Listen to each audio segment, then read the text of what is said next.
OK，各位網友大家好啊，又係我麥斯啊，歡迎嚟到呢個 Pop Top 嘅第3集啦。開始評價呢個道具啦。道具點樣先為之一個好嘅道具咧？先為之一個真似嘅道具咧？其實咧我哋有7樣嘢咧，7個 aspect 咧，可以去衡量一件道具係好嘅道具咧，定係壞嘅道具。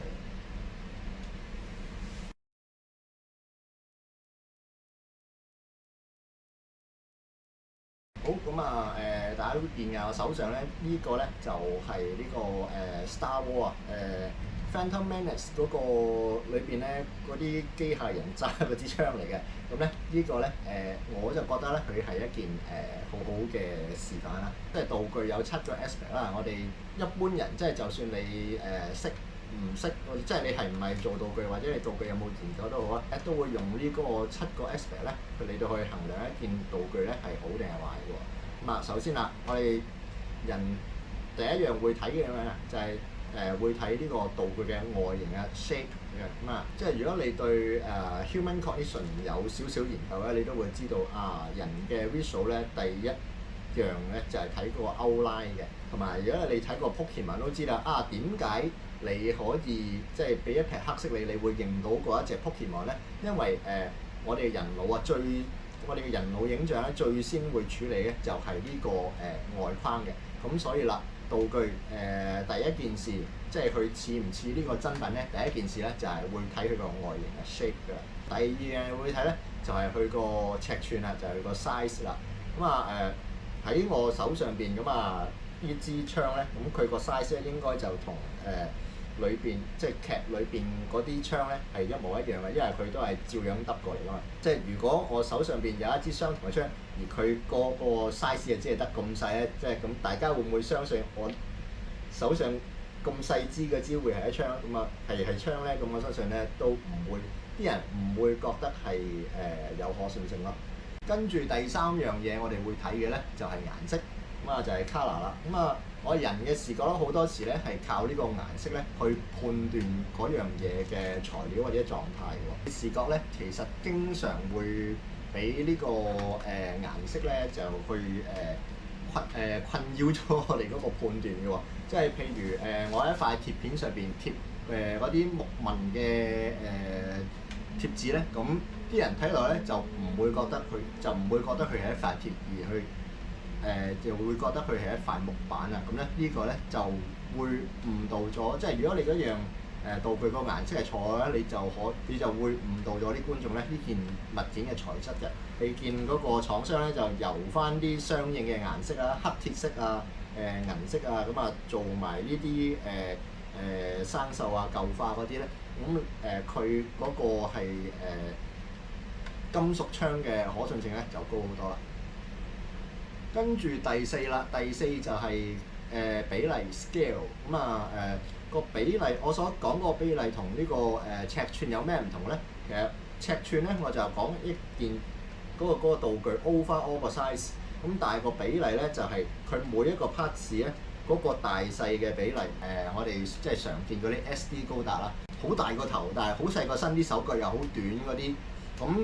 邊一樣比較可信？梗係你要做翻嗰個你要做翻嗰個啱嘅比例先至係可信㗎啦。如果唔係咧，嗰件道具咧，就算佢個尺寸啊、顏色啊、外形都做翻一樣嘅話，你都會覺得好奇怪嘅。即係我哋個大腦就好自然咁判斷到佢呢件嘢有啲古怪，就唔似係真嘢咁咯。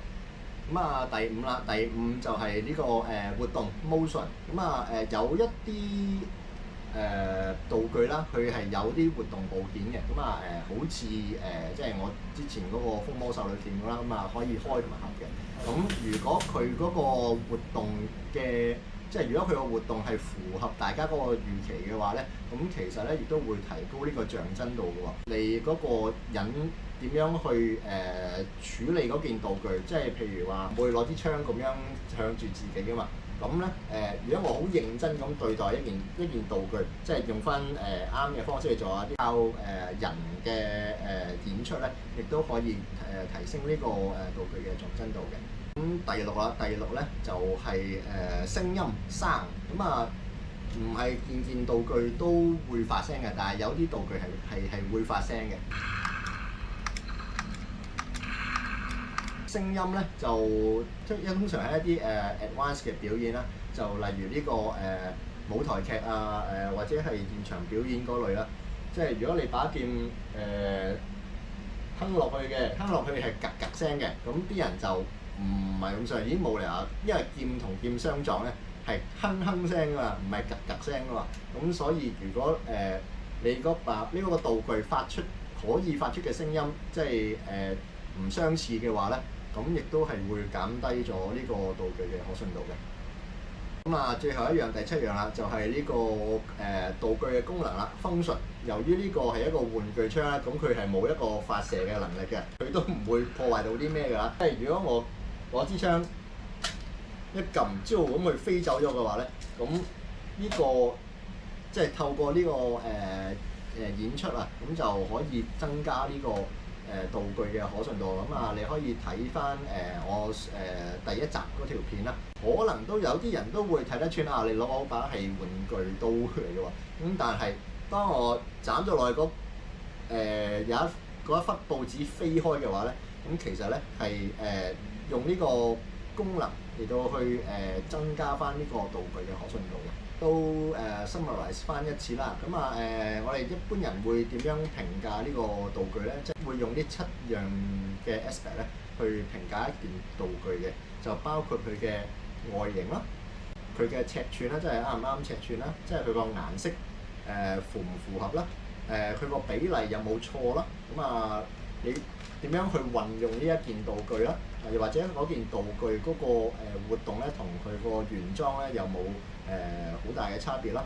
跟住同埋嗰件道具咧會發出啲咩聲音啊？第7啦，就係佢嗰件道具咧有冇一個實際嘅功能，做唔做到佢實物應有嘅效果啦？好，咁啊，今次嘅講解就係咁多先。好，多謝各位。